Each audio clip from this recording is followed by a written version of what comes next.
purposes. So think of like, you may have a lake and it's not necessarily connected to downstream T&W, but it has a public boat launch on it.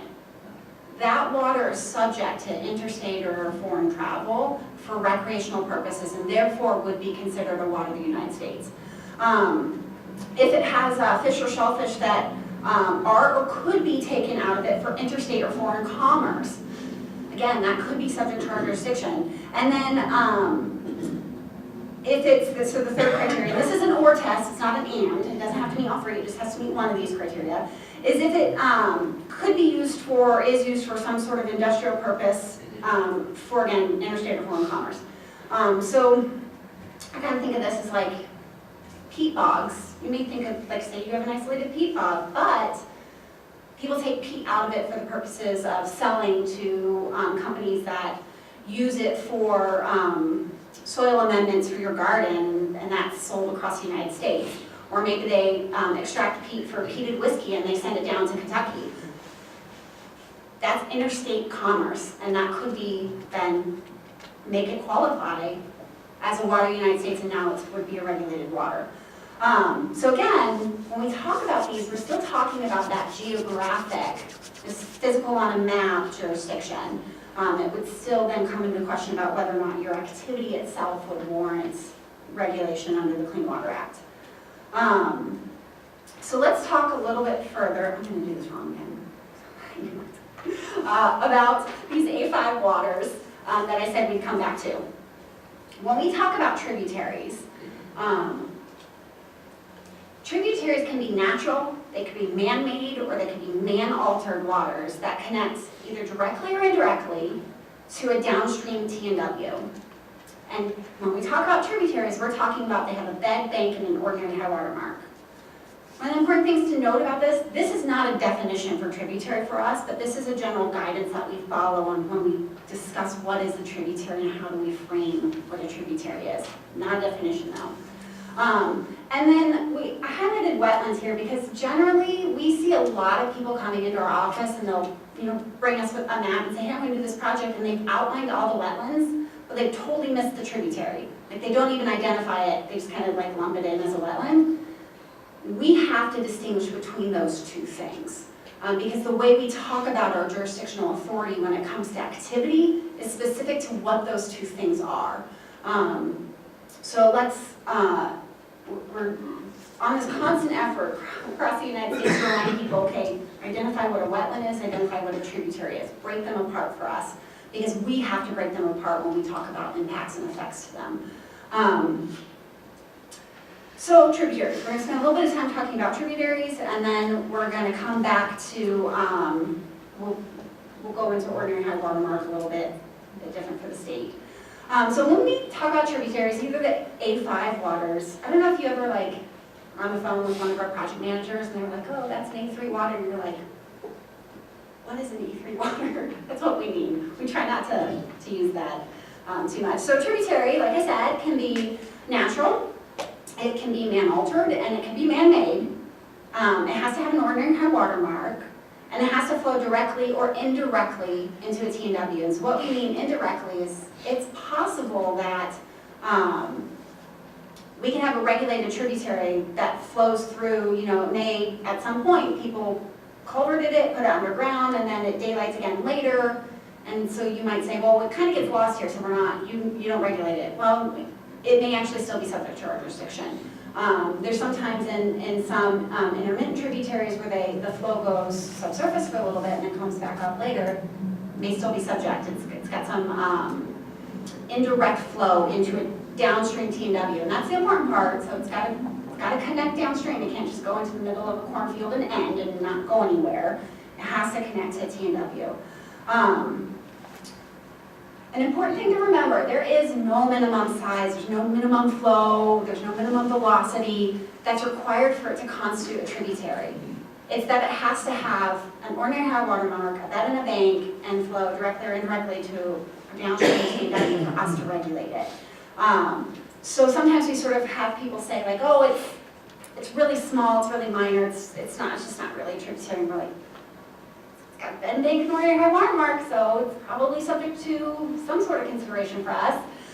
So it's important to not get caught up on size or volume, and just recognize all tributaries can be a little bit different. So I know this is, most of you know this, so we talk about sort of 3 different types of flow regimes for tributaries. It's going to be, I'm going to get to the point for why this is important in just a little bit. So perennial, we use the term RPW a lot in our office. You probably hear our staff talk about it. So perennial tributaries are RPWs, and therefore they are jurisdictional. So relatively permanent waters are subject to our jurisdiction under the Clean Water Act. It's regardless of whether or not they're natural, man-made, or man-altered. So perennial streams, they're RPWs. Intermittent streams, they are RPWs. They are subject to our jurisdiction regardless of whether or not they are natural, man-altered, or man-made. Asterisk, they have to connect to downstream TNW. Ephemeral. Okay, so this is where it gets a little bit different. Ephemeral streams are not RPWs. They don't meet that relatively permanent water, but they may still be jurisdictional. It requires us to conduct a significant nexus call. So what that means is we have to look at what's going on with that ephemeral stream and make a determination about if what's occurring in that ephemeral feature, does it have a more than insubstantial chemical, physical, or biological effect to a downstream water? So that's kind of the catch. Like, there's a lot of analysis that goes into that for us and a lot of work, and we'll talk about that as it pertains to ditches in just a minute. But just know that just because it has ephemeral flow does not mean that it would not be regulated. It means that we need to take a closer look at it. So the difference, we'll come back to it. So erosional features, by the way, are not, they're not waters in the United States. These are like sort of the gullies and rills. Now I know all of you know that all streams are erosional features. It's kind of what they do. They migrate, they move, they're dynamic. So obviously we're not talking about all streams. We're talking about these, it's a gully. It's an erosional feature that responds to, discrete storm events only. We see a handful of them every year in our office, and we generally will, when we said, hey, yeah, this is a gully, we send an AJD saying, no, it's not jurisdictional. So just ask, if you have a question, just give a shout, send in some information, and we'll try to get you the right answer. Okay, I'm gonna talk about ordinary high water mark for just 2 slides, and then I'm gonna come back to ditches because I know that's kind of a hot topic. Our definition of ordinary high water mark is found in our regulations at 33 CFR. I know this is really exciting stuff.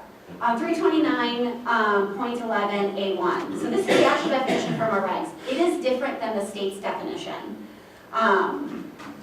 I listened to Jack talking about his definition, and so to me, it seems like in some circumstances, our definition is going to overlap, and then we're going to say, hey, yeah, we both have that same ordinary high water mark, and then in some circumstances, ours will be different. So if you think that it's different, and you submit something to the state for one of their permits, you need to identify it differently for a permit to us, for an application to us. So we have a REGAL, it's called a regulatory guidance letter. You can search for it on the internet. Our headquarters website has them all posted there. It's regulatory guidance letter 0505, and it specifies how we would have you sort of identify ordinary high water mark. These are the different characteristics that you would look for. One of the things that I would sort of caution is some of these, you need to be aware of what recently happened when you go out in the field. So if you were going to base your decision off of racking and you're going out following a really, really big event, that may not be the best indicator because your racking is going to be much higher than it would during a normal event. So we are talking, you know, sort of that 1.5 to 2 year event. And so that's where I think the DNR and the Corps have a little bit similarity, is we're kind of looking at roughly the same type of event when we want to talk about the ordinary high water mark. So just be cognizant of the type of event when you go out to identify ordinary high water mark in the field if you are. Multiple observed flow events, that's a good one. If you know the site, you're familiar, you've been out to it multiple times, that's, you can say, hey, I was out here on this day and this day and this day, this was the flow. So providing that information to us is informative. Okay, we're going to talk about ditches next. Sort of preface it, because ditches are such a fun topic. So when we talk about ditches, you know, you heard me say multiple times that for us, subject to our jurisdiction, it can be a man-altered tributary. It can be a man-made tributary, an entirely man-made tributary. If it has relatively permanent flow, and it connects directly or indirectly to downstream PNW, subject to our jurisdiction. A lot of ditches are ephemeral. So in order for us to talk about whether or not that ditch may or may not be subject to our jurisdiction, we're going to ask you a question of, was this ditch excavated entirely in uplands and drains only uplands, and it doesn't have relatively permanent flow? Not a law of the United States. So what happens if your ditch intersects a wetland? What happens if your ditch drains a wetland? Well, it may be in those circumstances where your ditch maybe passes through a wetland, that portion where it passes through the wetland may be subject to our jurisdiction. It doesn't mean the whole ditch is. And it doesn't mean that if wetlands form in the bottom of a ditch, we're now going to regulate it. We need to look at what's happening when the ditch was constructed. Was it constructed in uplands? And we're going to base, obviously we may not know when it was constructed. Excuse me, we're going to look at what is the preponderance of the evidence. Does it appear that based off soil maps it was constructed in uplands and it's only draining uplands? Okay, we're going to send an AJD saying we don't think it's a water in the United States. Just ask. But be prepared for us to ask this information. Was it constructed only in upland? Does it only drain uplands? So be prepared to sort of know that this is information we're looking for to help inform our decision making. Providing soil maps, aerials, and historic images helps us make that decision. So keep that in mind. It's kind of a fun one. Are there questions on that? I should pause and ask if there's questions on that. Is there any, have you determined a frequency and duration of flow for the 3 categories? There is a, goodness, I should have looked it up. There is a guidance on, I think it's actually in the Rapanos guidance on what relatively permanent water. Barbara, do you recall? I think it's in the Rapanos guidance that describes what relatively permanent waters and flow looks like. At least seasonally, and seasonal is essentially at least 3 months. Yeah, so it's basically, it's not immediately before, like, and not immediately after a discrete event only, sort of thing. So I should have actually written down that. It's specific language. It's in our Rapanos guidance, which is available online. And so it's predominantly, yeah, it has at least seasonal flow and not only in response to discrete events. So, and I think the 3 months is a generality. It's not a hard line. So. Yeah, because it's not specific, it just says at least seasonally. Right. So then it's interpreted, what does seasonal mean? Seasons last 3 months. Yeah, and certainly seasonal is a, that season depends on where you're at in the United States. You know, like, so that's kind of the catch. I would direct you to the Rapanos guidance and read up on what that is. We'll make a note to include that in the future. Could you touch on stormwater ponds? Stormwater ponds are, they may be, I'll say they may be subject to our jurisdiction, and there's a lot of information that influences that call. When they were constructed, where they were constructed, what they were constructed in. So we have a preamble to our regulations from the 80s that sort of identifies what may be waters of the United States. So that helps inform us sometimes, but it's a case, like everything, the facts surrounding that inform our decision. But So, if they're constructed in uplands, typically you wouldn't right. consider that. Could you touch briefly on if you've got a ditch in an upland area and it's got tile coming to the ditch that is connected to low spots, or used to be wetlands that are drained now, and so on and so forth? What's the connection there when you start getting tile involved? Yeah, I would say that, so it's, I hate giving this answer, but it is a case-by-case call. So if you have questions, just send in a request to have a response on that, because tile can introduce an interesting change. Yeah. You don't have to feel bad about that answer, Kristen. They hear regularly, it depends. Yeah. And it really does. I mean, there's so many factors for us to consider, and while we would love the law to be black and white, it isn't. And the fact that the courts have weighed in to help provide clarity has added a broader spectrum of grayscale for us to consider. So that's a little bit about sort of our jurisdiction when we talk about both geographical as well as regulated activity-specific jurisdiction. But I think most of you want to know about, like, okay, what do you need when I apply for a permit to get a quick response? I think that's really the main takeaway. So Leslie is going to help equip you guys with some of that information.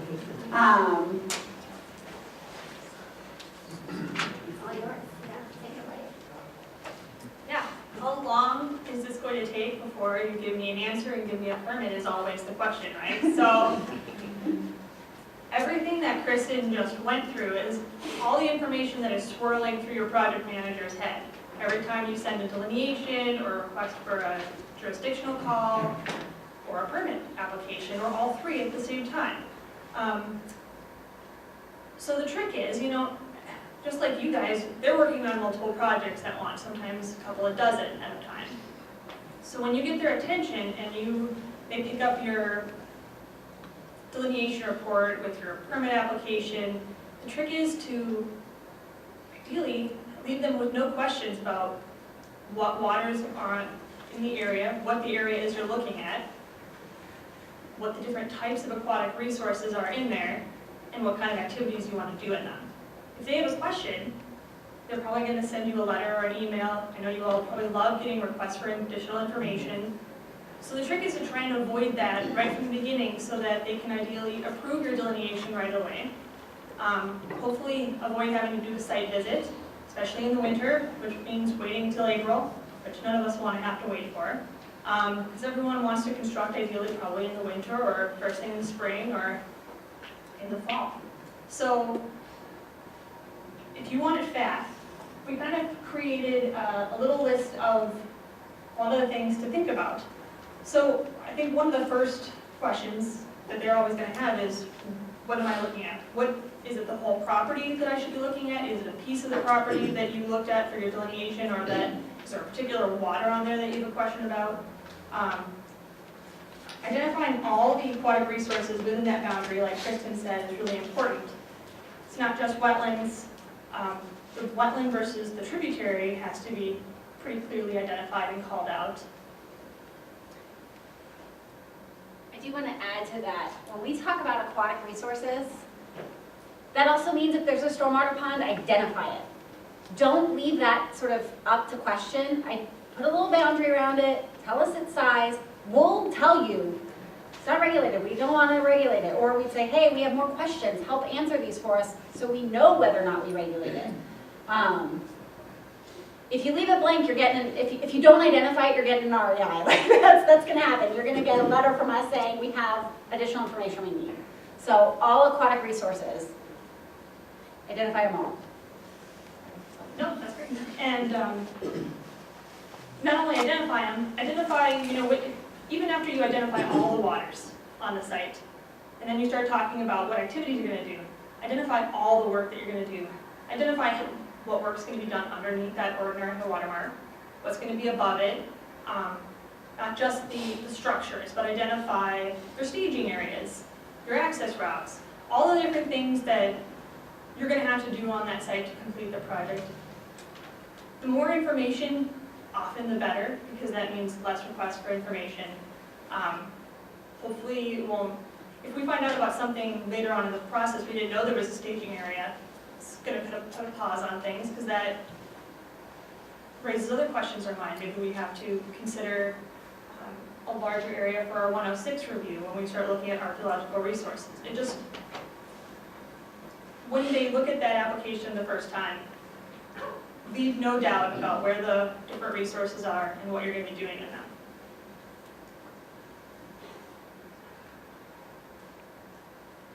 When it comes to where that ordinary high water mark is, a lot of times,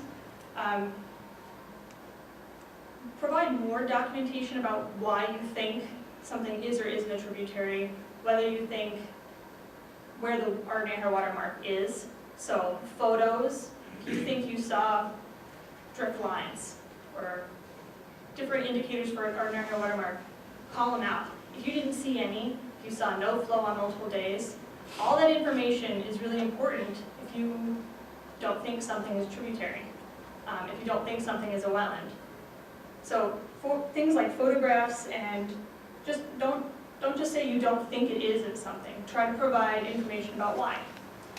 Because if you do, hopefully, you'll convince the project manager and they won't have to do a site visit. They won't have to ask for that additional information, and hopefully it'll help you get to the end that you're looking for faster. I'm not sure which button to press. All right. So we kind of already talked about that. Document the extent of the delineated aquatic resources using remote sensing data. Give all your data sheets. Give additional information. Follow all the guidance. Leave no question. Right? Identify all the structures. When it comes to jurisdiction, like Kristen said, it all comes down to connectivity. Where does that tributary ultimately get to? Is that wetland ultimately connected to some downstream TNW? There's nothing requiring you necessarily to identify things like culverts. It's our job to decide if something is jurisdictional.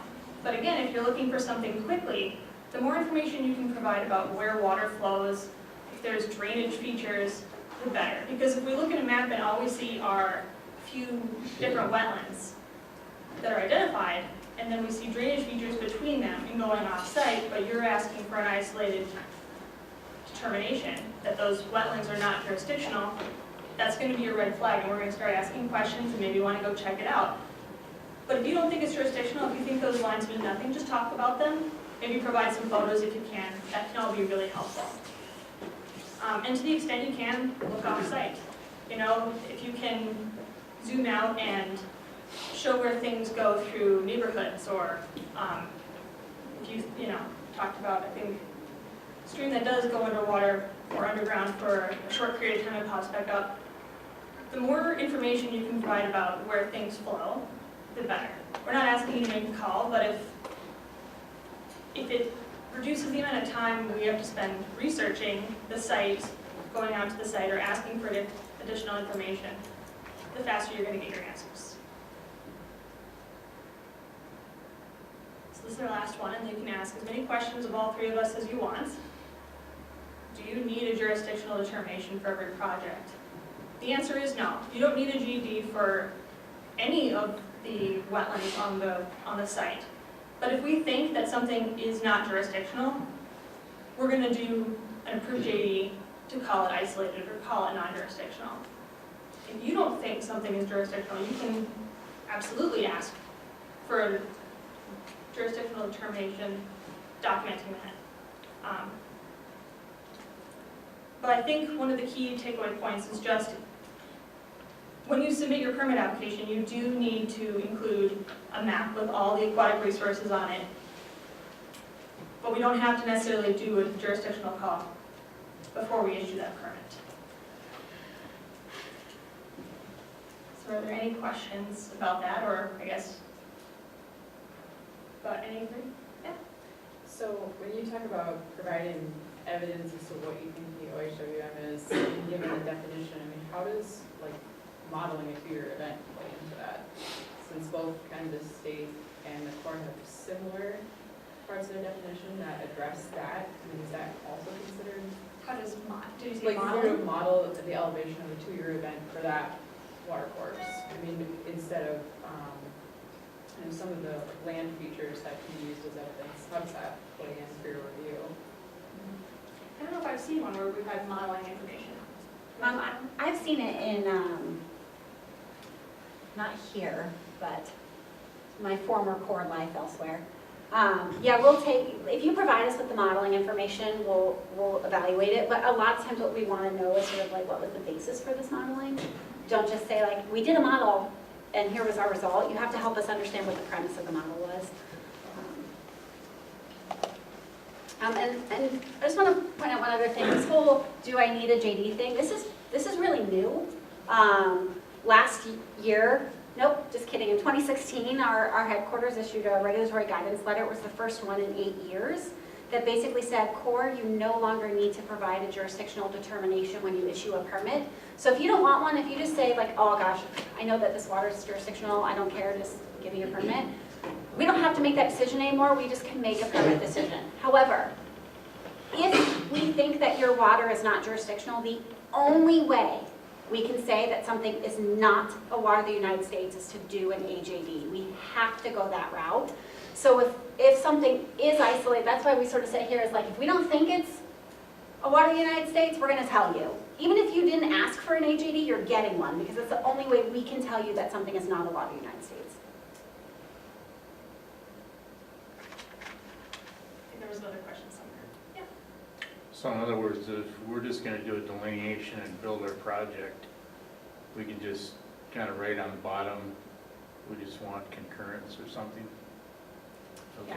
Yeah, there's usually a form that'll accompany the delineation. You'll mark what you're asking for. If you want a JD, you can ask for one, for sure. Right.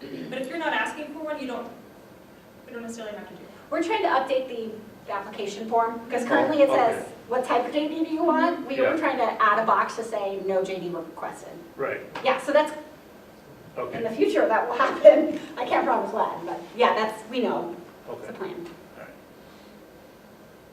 I've heard conflicting guidance in between different core districts on if and when the EPA needs to get involved to determine if it's truly isolated or not. Can you guys discuss on when that's triggered, if it's triggered, at least within the same watershed? Sure, so we have to coordinate decisions about whether or not something is isolated with EPA. But if we're saying that something is not a water of the United States because it fits what we call the preamble waters, which is the preamble to our regulations back in sometime in the early 80s. 86. Thank you. That say these waters are generally not considered waters of the United States, we can make that call and not coordinate that. So isolated calls and significant nexus determinations go to EPA.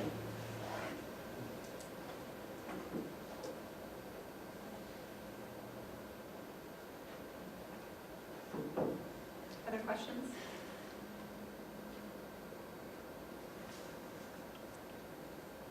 Are there any other questions for Jackie this time?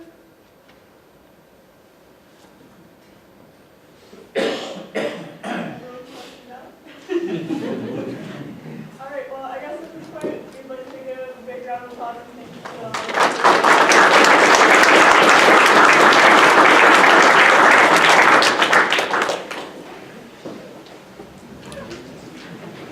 If anybody's interested, I have 4 or 5 copies of the slides I presented. I forgot to offer them ahead of time, but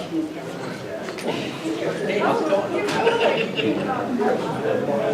yeah. Yeah, come on. Okay.